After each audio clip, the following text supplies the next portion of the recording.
Hello, good morning.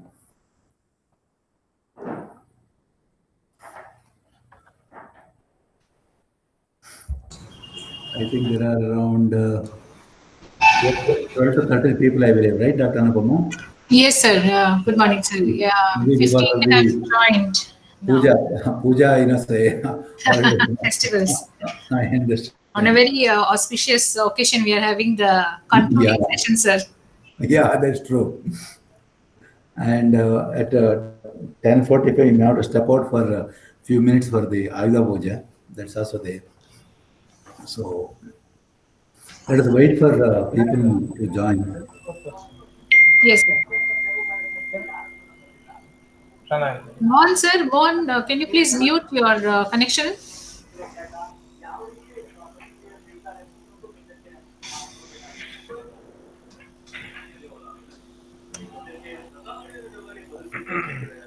Mr. Mohan, kindly mute the connection, sir.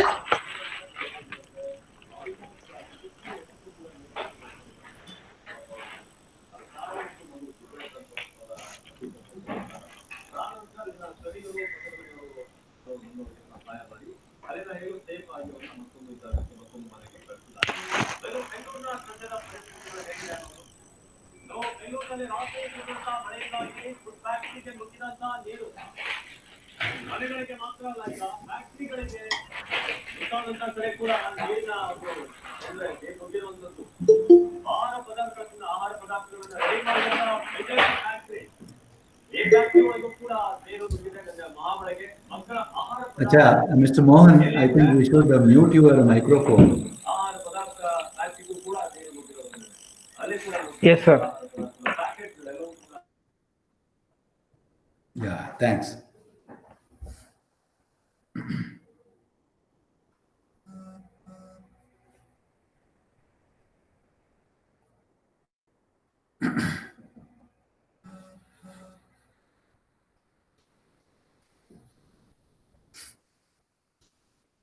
I think the DC meetings are going on, right?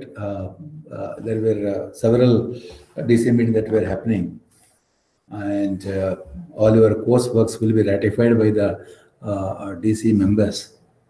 And also, people must have made good presentations on the initial work that you have done after going through a few papers.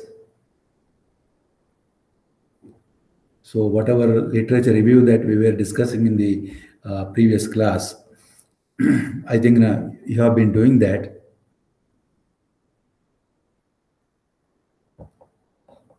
I heard Ranjini and Sharvari, Professor Sharvari making presentations. Professor Sharvari is there?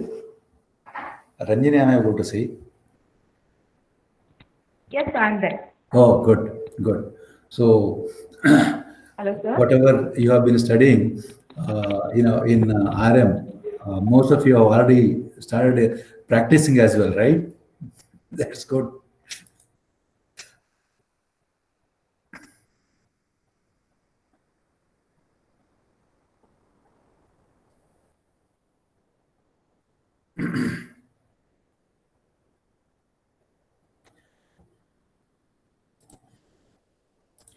Today we will take up, a few topics that are remaining, which, of course, you can also go through and say make out as to what they are. But we thought we will have formal discussions around them, so that, say, in case you have got any doubt or you seek any clarification, probably we can discuss that.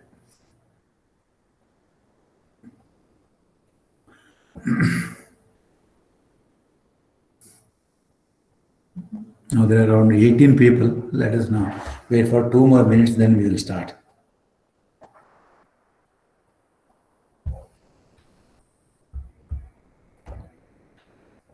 Probably those who have already started now the literature review can also share with us as to how you have gone about recording whatever you have seen in those, say, papers that you have used for literature review. That will be the good starting point. What do you say, Dr. Anupama? Yes, sir. Definitely, sir. Yeah, they will have already done a lot of, say, searching. I have seen people, Right, sir, right. logging Right. into different, say, websites, and also, say, IEEE website, IEEE Explore, and other, say, repositories of, say, papers. People have gone through and also made studies. That's good. I think we can start. It is 20, yeah, year 2021. Now, yeah, we will start because there is no point in waiting. One of you, those who have started the literature review, can explain to us as to how you went about choosing the papers and going to them and noting down a few things which are very important for you in your research, say, journey. Probably you can share your experience for the benefit of all. Either Professor Sharvari or Professor Ranjani, one of you can take the lead, and others also will join.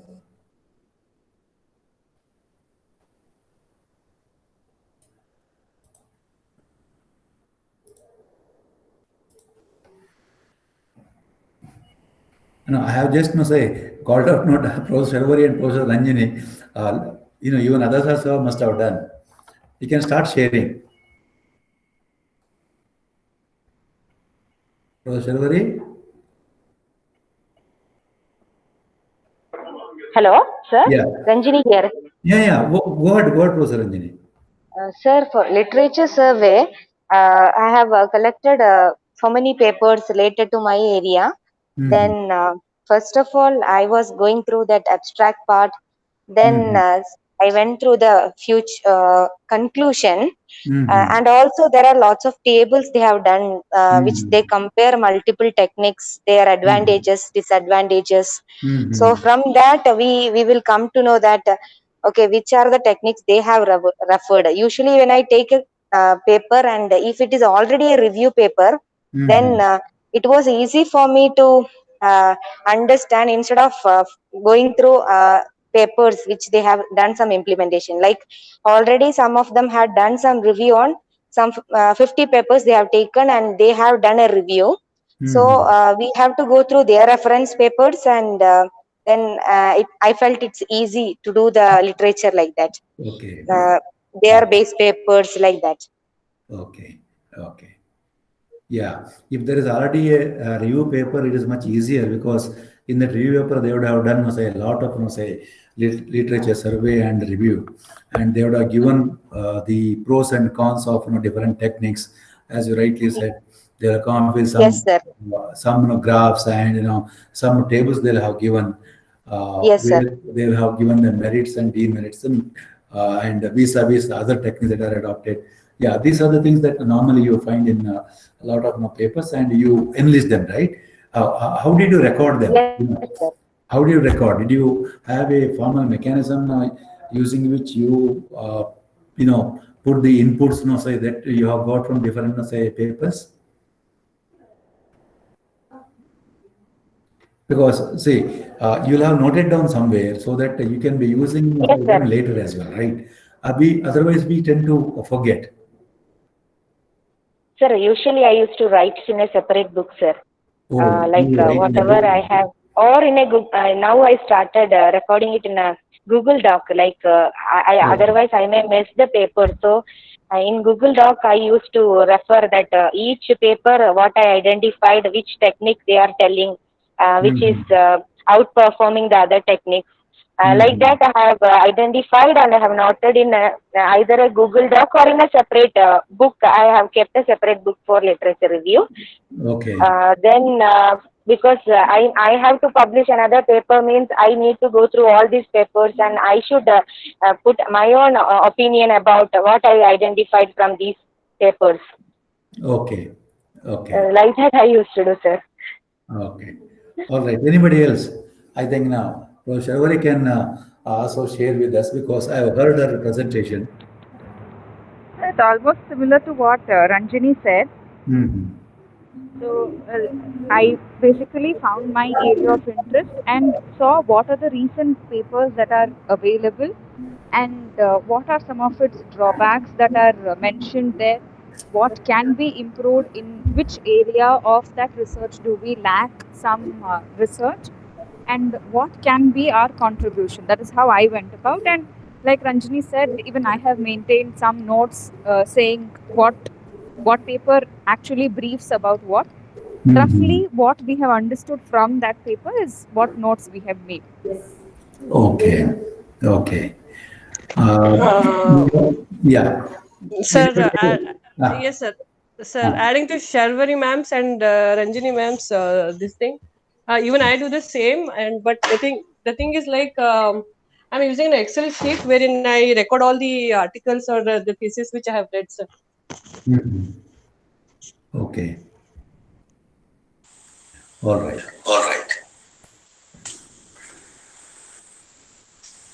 Anybody else want to add? There is some. Sir, I'm also doing the very same only, but for this notes part and all, no, sir, what I'm doing is I'm using Mendeley software. Okay. So in that, no, all the papers I'm recording, like topic wise, like I have created so many folders. Like these are the various challenges in my area. So accordingly, I have stored the papers and I am writing comments on that. So it will give me a brief review that what is the paper about. Okay. I think there is some echo. All right. Okay, so it was not I audible.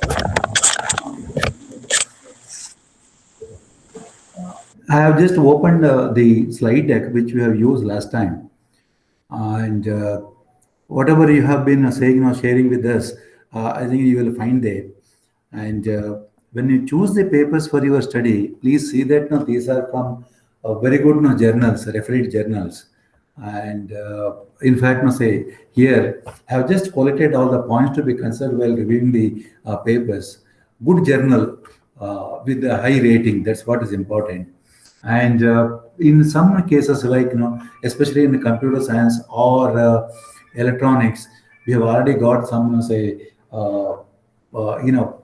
big, say, publishing houses such as IEEE or ACM or SIAM or there are many others like Springer or elsewhere. These are all the known names. They have a lot of journals, and most of their journals are indexed, refereed, and probably it will take say more than 6 months to publish your paper once it is reviewed, and you make some modifications and send back, and then it gets approved and then published. Okay, so minimum 6 months you'll have to wait for a paper to be published. Such journals will have excellent say repository of lot of say papers that you may require. So good journal with a high rating you should always choose. Don't go by some say a journal which has been started just other a day. You will find lot of international journals. Name it is there, right? So please say avoid say such say journals which do not have a standing and necessary credentials, and choose such journals. And once you have such journals say to go through and collect your papers, and also see the author's credentials. Even in say recent journals, you probably which have been started recent. That's what I meant. There may be some very good papers. So in such cases, go through author's credentials. Okay. Sometimes say even the new journals may have some excellent papers authored by people who have high credentials in their own field. That also we should consider. Then you should see whether author's arguments are supported by evidence. They have done some experiment, or they have proved something, and these are all very important for us when we go to the paper. Somebody makes a statement just like that without proper proof or evidence, then such things we should not use. Okay, there should be concrete, no say, evidence for whatever the author has said. Then the other important point is whether author's perspective is even-handed. If it is prejudicial, and if I make some statement, say probably biased one, that we should not take. And has some relevant information been concealed to prove the author's point? It does happen. Many people say conceal some say important say probably information, and just to prove their say point of view. That's not correct. Fortunately, in many of our research areas, because things are quite analytical nature, you can't be doing that. But still, some places probably people may hide some information and thereby prove that whatever they say is correct. But it is easy to counter that, and in case they have sent such papers publication, the reviewers would have caught them. Okay, it is difficult, but in some areas probably it is possible. So we should avoid that. Then we should also identify what are the arguments by authors are more convincing or least convincing, and this all will be pointed to probably your own formulation of the problem for your research. Okay. Then are the authors' arguments and conclusions convincing? This another I think that we should look into. Does the work ultimately contribute in any significant way to an understanding of the subject? These are all the points to be considered while reviewing the papers. I just put a few. Probably Dr. Anupama can also add few more things to this. Dr. Anupama. Yes, sir. Yeah, mostly it is that only, and I think it's very important to, as you rightly said, to identify the papers or the journals basically based on the ratings, and need to access the best quality journals in the field, because that provides an aspect of the type of research that is happening, the methodologies that are used, and therefore all the points like from the third bullet point onwards, evidential based, the proving the empirical robustness of something that is being told or something being subjectively proved. All this is generally taken care of in the top-notch journals, and therefore there is no scope for bias and all that, or even, for example, information that might have been collected or processed in a dubious manner. All these things are taken care of in case scholars are going to access top quality journals. But to do that, as everyone has also faced, I think, till now, there has to be a consistent effort, and you have to take the inputs from your supervisors and stick to the job of finding out from the domain. Initially, I think right now at this stage, when you are looking at at the stage where you are appearing for your coursework examination, it might not be necessary to actually hone down or select a very specific topic to deal with, but rather it is very important, as we have also seen in very many DC meetings, even external experts are of the same opinion, that it is important for research scholars to have an idea about the kind of research that is happening in the domain across, without getting too bogged down with the kind of topic that one wants to pursue. What happens in this mindset is that you are open as a research scholar to finding out what others are actually doing. So it also takes care of the bias or a kind of a tunnel-like vision, which perhaps can occur if you get too bogged down with the topic per se. Because at this stage, mostly what is seen, of course, there can be exceptions, is that the topic that has to be pursued or the area of research that would ideally need to be considered for a PhD thesis needs to be robustly supported by review of literature.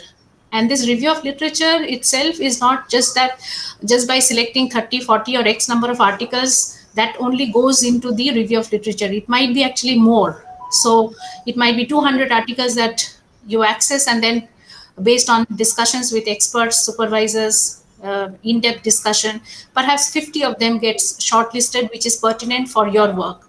So all of these things, I think, which Dean Researcher has been saying, and I think which will come across from your supervisors and experts, and also many of you are also very accomplished faculty members yourself, or you are working in a domain where you know what is happening. So I think all these points are basically to be kept in mind when reviewing papers.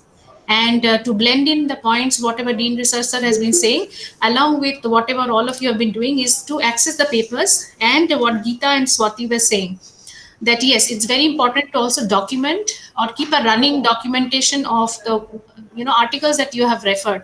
So Excel sheet is a wonderful format. Along with that, Mendeley usage is also a great format, because it helps you to keep a track of the papers and everything. So it's a very, very disciplined and very scientific way that we need to go forward.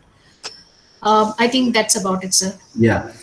In fact, no, I have attended a few DC meetings, and the members of the DC have been so very helpful. In fact, they used to give some of our research scholars as to what papers they should go through and what tools they should be using, and what data sets, in case they need for any experimentation, they should go for. That was really good discussions that were happening. And I request all the research scholars to make the best use of these DC meetings that should happen every 6 months. Sometimes, we, the supervisors, may forget to, organize the DC meeting. In such cases, it is the duty of all of you to go to your supervisor and say that, sir, my DC meeting is due. That's what you should be doing. Please do that, because you have seen as to how useful the inputs coming from the DC, members. Okay. Now let us go through the problem identification, and this may not have been done by many of you. Nothing to worry, because there is still some time. Problem identification, this very important stage of any research. This involves defining the boundaries of your problem carefully. You have to do the scoping properly.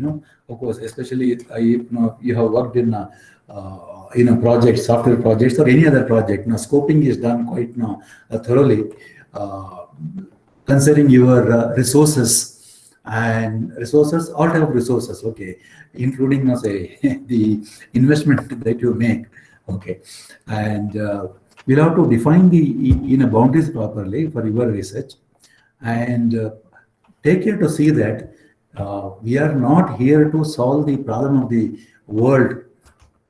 That's what usually it is said. No, we don't try to solve the world, or don't boil the ocean to make it a bit warm so that everybody can, take the benefit of that. It is not that. Our purpose is not that. You should remember that. Meaning, you should be to some extent, selfish, because you will have to choose your problem and start working towards that. Don't solve others' problems. Okay. And when you are done with defining the problem, you are well on your way to solving that problem. You always are aware that a problem well defined is half solved. So once you have defined your problem in a proper way, then half the solution is there with you, because having understood the problem thoroughly well, you will also get to know as to what are the techniques that you should use, or what procedure you should go about to solve the problem, or what are the tools that are around for you to use. All this will be becoming very clear once you have defined your problem in a proper way. Okay. Then you may have to redefine your problem several times. Many a time, of course, most of us go through that. The problem definition that you have got in the beginning may undergo many changes. Sometimes it may be C changes as well as possible as such, and you'll have to keep on refining your problem. And even I have seen the title being changed till the last moment. It does happen. Fortunately, the DC is the doctoral committees meet every 6 months once, so you have ample opportunity to keep refining your problem and finally decide as to what it should be, and freeze it. Okay, so redefine the problem is nothing wrong. You'll have to do it. Probably the frequency of redefining will be more in the first 2 years, and then we freeze the things. Okay. Then find an area of interest and write an in-depth research report that investigates a significant issue within that discipline. Yeah, whatever ideas that come to you, whatever problems you choose, please write down. That's very important. If you don't write down, and we tend to forget, right? That's always the case. So you should keep in mind as to what is that you want to do, and what is the overall problem definition. These are the things that we should keep track of.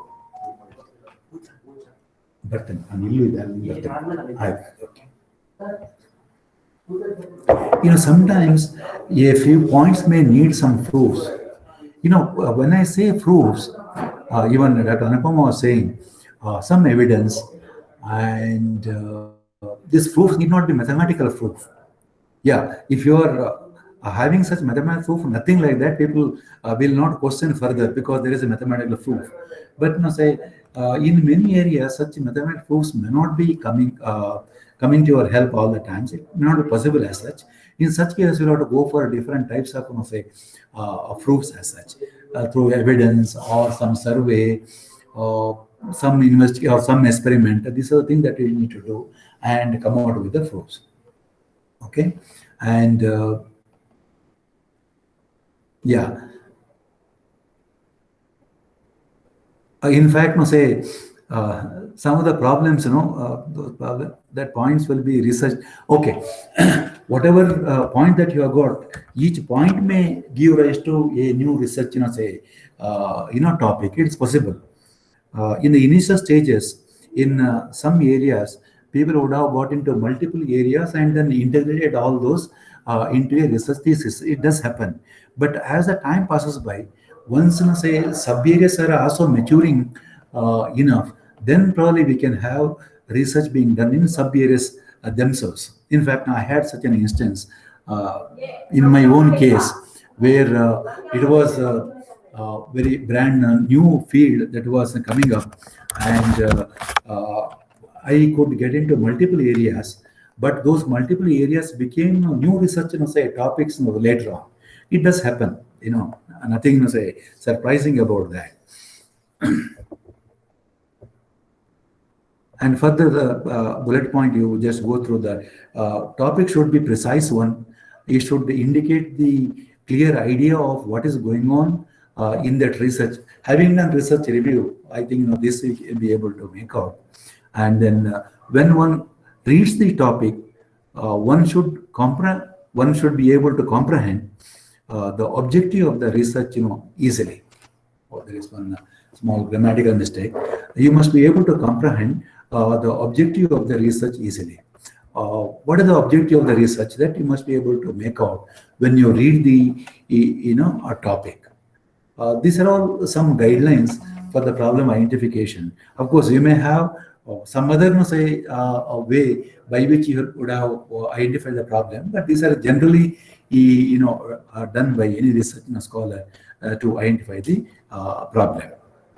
Few more things are there. Here, there are two ways of selecting a problem. Selecting a topic with the consultation of your advisor, or select the problem on your own.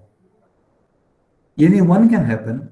Both have their own advantages and disadvantages. If you have chosen a problem of your own, it's very good because in and out, even your advisor, research advisor may not have much to say because you have chosen that, and advisor will help you in refining that and coming out with the new techniques or tools to help you out. Okay, there are some disadvantages. Yeah, I don't say there are disadvantages. Probably you'll have to go to other experts, including your research supervisor, and see as to whether the problem that you identified is really worthwhile pursuing for the research. Okay. Now, Pardon me for 5 minutes. There is puja that is happening. Keep discussing amongst yourselves if you want. I will come back within say few minutes.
Sorry, and just I came back. It was just a customary,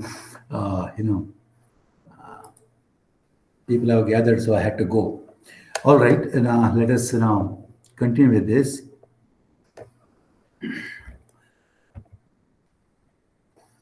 So we were discussing about the problem identification, and we said you can probably take the advice of your research supervisor, and then in consultation with him or her, you can decide your topic, or you can select your problem on your own. Yeah. Now, in case your supervisor has given the problem, then you have to see as to why the problem is given, how to go around, say, searching for the solution for that, and all those things you have to do. So each way of selecting problem has its own advantages and disadvantages. Okay, and finally, you and your supervisor will have to sit together and find out as to how to solve the problem. That's how it is. One must not select a wide, vague topic just because it sounds fancy. Don't you ever do this? Because you are fancied by something, you don't take up that, because you may not have the wherewithal to solve such a problem. And vague topic better not take up. That's the reason as to why I said you have to refine your research, problem several times and finalize the problem definition. That's very important. Once the problem definition is done properly, then of course identifying the objectives, which will finally culminate in the complete solution to the problem will be very clear as such. Okay. Then framing the research problem. This is another thing. These are all very generic ones. Only thing is that you'll have to take up some, illustration, then explain. That's what I will be doing as well in our, session. Okay. This involves sharply focusing on the problem you are investigating, and the components are this. Okay. One is the problem formulation, which topic or field is being examined and what are its component issues. Second, literature search, finding materials relevant to the subject being explored. Then data evaluation, determining which literature makes the significant contribution to the understanding of the topic. Then analysis and interpretation, discussing the research findings and conclusions of pertinent literature, and giving your inference. These are all the things that you should keep in mind when you are framing the research problem. Okay, and yeah, I think now I have got one example where the points are discussed, how to frame the research problem, what are the general guidelines you have with an example, though it is from my own area of networks, but you can very well understand as to what are the steps involved. Okay. Refine the topic, say, from broad to narrow concepts. Say, we have one example just below as an illustration, and then you can narrow your topic by identifying ideas or concepts included in a broader topic. Okay. One such example that you have taken is wireless networks. Even in wireless networks, we have got two types of them. One is cellular network. We use our mobiles, no? So all these are coming under the mobile cellular networks, and there are other wireless networks as well. Okay, so we have one such discussion around these wireless networks. This area is very vast. Everybody knows, of course. We have to narrow down to what are the issues that are there in the wireless network. That's what we'll have to take up, like routing, security issues, data aggregation, localization, and also we have the problem of battery life. These are all the areas that we'll have to look around and then find out as to which one you want to take up. Either routing itself is a vast area. Routing in wireline networks like the Ethernet LAN or other LANs, and then routing in wireless networks. In particular, routing in say some of the specific networks such as wireless sensor network or mobile ad hoc networks or vehicular area networks. There are a lot of such networks. Add to that, we also have what is called a personal area network. So there are a lot of such networks that are available, and how to route the data packets from source to destination. That if you want to decide, of course, you'll have to narrow down. That's the only way. If I say simply routing, that now doesn't mean anything, because routing where, whether in the wireless networks or wireless networks. In wireless networks, what are the further category of networks that we should have? Based on this, we'll have to take up the routing. Similar security issues, data aggregation, or battery issues, all these things need to be, nailed down. As it is said, routing itself is such a large area that it would be difficult to write and all-encompassing in a paper. Narrowing down is necessary. Narrower topics in routing would be routing in MANETs. As I said, there's mobile ad hoc networks, or routing in wireless networks, routing in WANETs, or routing in a personal network, and so on. The continuation of this process can lead you to, as I was saying, energy efficient routing. Otherwise, the battery life will go very fast, and probably have to change the batteries quite often. So of your devices.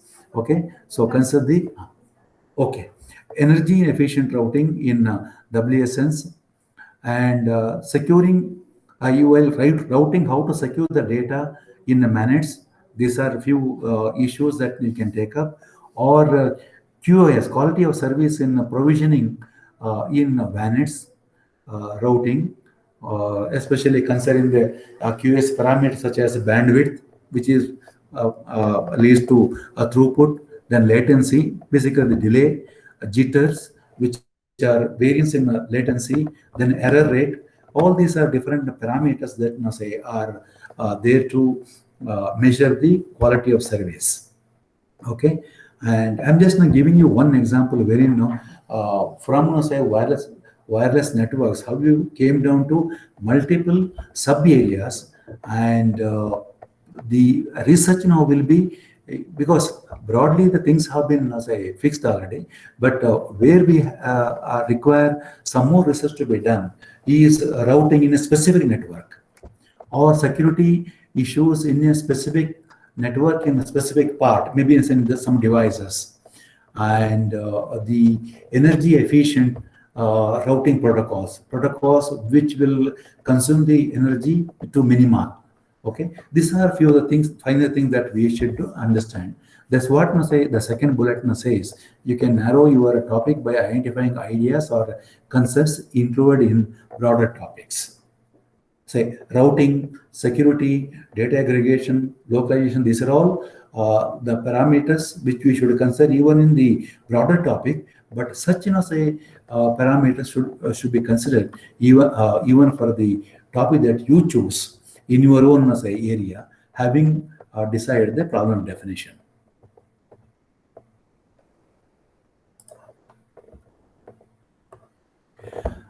Narrowing down the research topic, I have already given illustration. Review the primary sources in the literature, make a list of research questions, provide the rationale for the problem, identify variables to be studied. Variables, or it could be different types of issues that come up in the problem when you solve it, and rewrite the problem statement.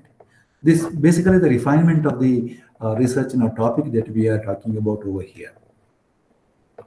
These are all not difficult to understand, but you'll have to start implementing this when you take up the research. That's where the problem will arise.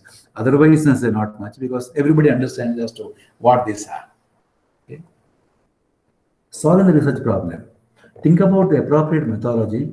Observe, build and measure, simulate, do the modeling, and these are all could be different methods that you want to use.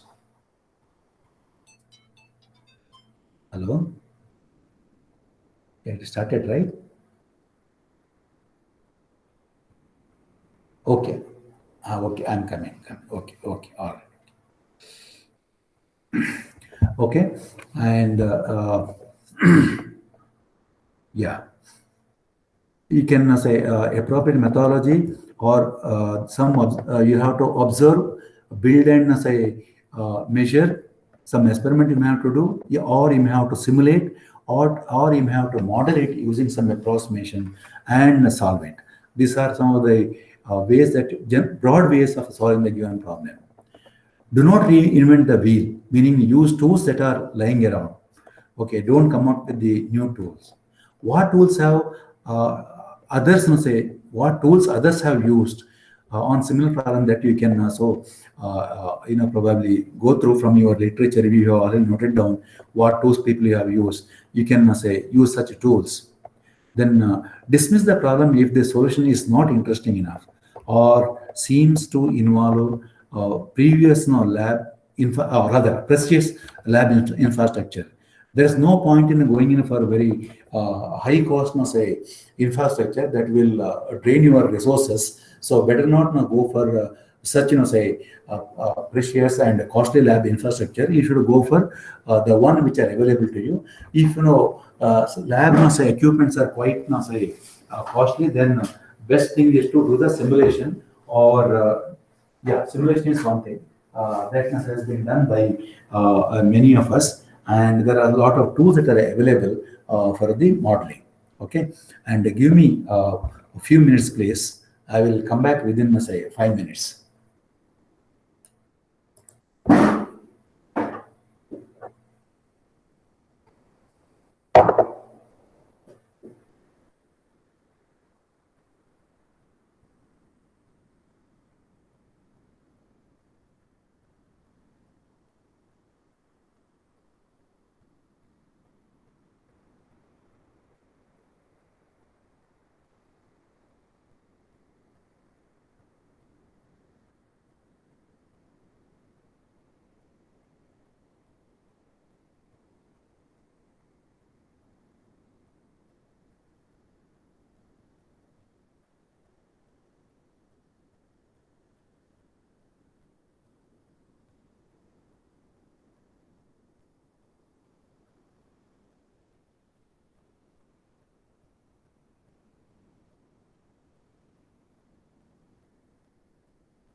Hello,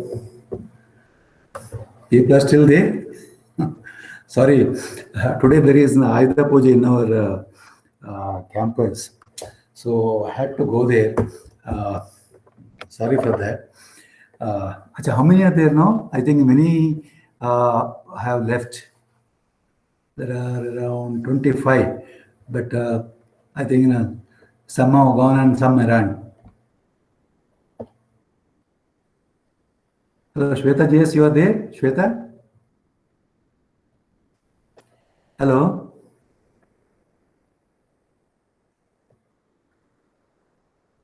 Swati? Okay, good. Sorry, because this was puja, no, we can't avoid being in the campus. Okay, all right. Yeah, some of my colleagues know who are in this group are there also there anyway. All right. This is what we are discussing.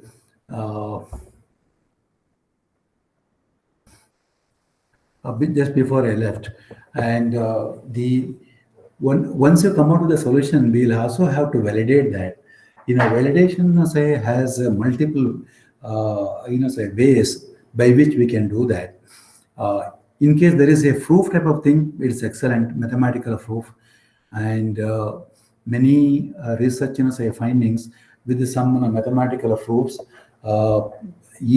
can easily be published in some journals because everything is say in black and white because you have proved that. But you may not be able to do it that way in many areas, maybe in some social science areas or other areas, in which case naturally you'll have to go for other ways of say validating the results. Maybe that you have got some experimental results that say show that whatever you have said in theory is say correct or appropriate one, or we can also go for some survey and say that no, yes, your theory is validated. So there are multiple ways of doing that. Depending on the research area, you'll have to decide as to what is the method for validation. Okay, that's the thing that now we need to do. And while validating, so validation is necessary to quantify and characterize the system. And in case there are any errors, you must be able to find the errors also when you validate. And furthermore, there will be some differences from different methods that you adopt. All these things will come out during the validation. And furthermore, you'll have to meet some regulatory guidelines. For example, you come out with a medical device. In fact, we were discussing about something like contactless, probing of various health parameters. Okay, if you want to use that, naturally you have to get the permission from the ICMR and other bodies which are there. Okay, so regulatory guidelines are very important. Or now there is say 5G networks which are heavily researched, and probably we are going to have 5G services soon, and all the devices will have to undergo the regulatory audit, and guidelines will have to be followed. So these are the things that you have in validation. Okay, and then writing a synopsis.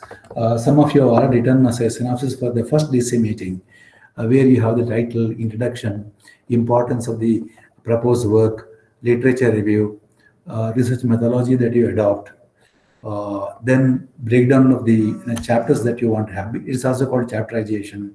Then you have got conclusion, bibliography, appendix, and then your own contribution that you have made after your research. These are the things that will make up a synopsis. So these are a few things we thought we will share with you. In fact, I want to take up research design as well.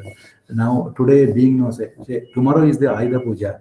Now it has been advanced by one day because all of us are in the campus, and many of you may be celebrating the Ayuda Puja today. So I should have planned for the session in the afternoon. Anyway, we have started with topics are not tough, but you'll have to understand as to how each stage or sub-stage of research should be carried out. In the PPT discusses all those things in detail.